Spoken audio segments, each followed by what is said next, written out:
So I had the real pleasure to speak on some of our work, trying to understand better the underlying pathophysiology of CAR T-cell-related hematological toxicity. And so we previously defined 3 typical phenotypes of neutrophil recovery after CAR T-cell therapy. You have these patients with quick recovery, which is sort of transient lymphodepletion-associated hematological toxicity. Then you have these patients with the intermittent recovery phenotype. Those are patients with biphasic neutropenia with recurrent neutrophil dips. And then you have these clinically challenging aplastic patients with the really prolonged cytopenias.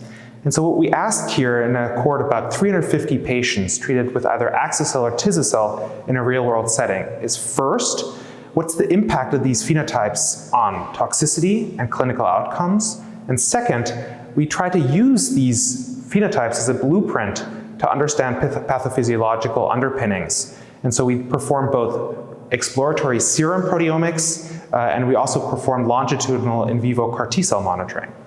And what we found was that the patients that had this aplastic phenotype of neutrophil recovery, they had very long neutropenia, they had a high infection rate, and they had high non-relapse mortality and prolonged hospitalization.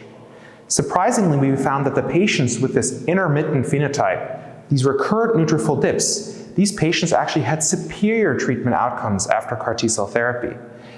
These patients had much longer survival compared to both the patients with aplastic and quick recovery. And this was actually an independent prognostic factor, even when accounting for really established risk factors such as CRP, ferritin, LDH, and ECOG. The aplastic patients, they had really dismal outcomes, probably also because they had a high non-relapse mortality and a high rate of severe infections. Moving on to sort of the CAR T-cell dynamics, what we found was, or we were interested to try to figure out sort of what is the reason for this impact on survival.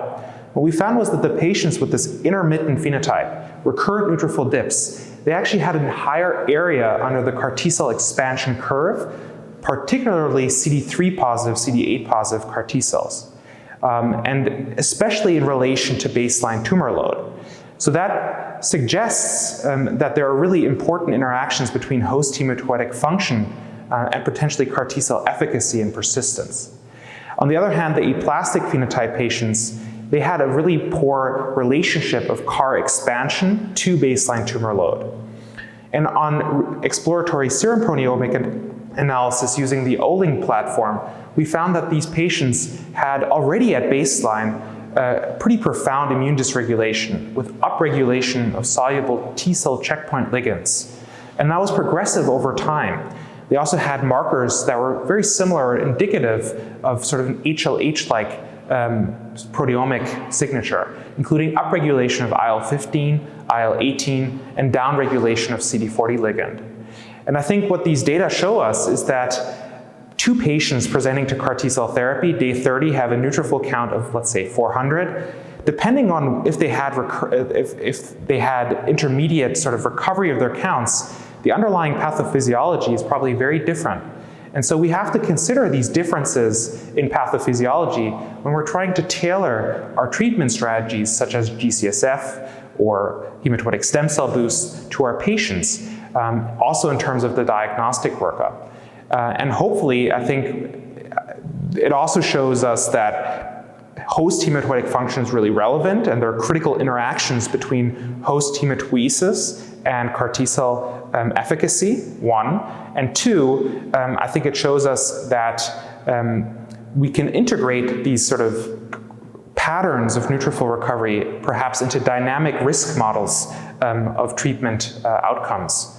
And we hope that in future research will be needed to really elucidate why these patients with these biphasic neutrophil phenotype, why these patients have superior treatment outcomes, and what's really going on there between CAR T-cell expansion persistence and these dips in neutrophil counts.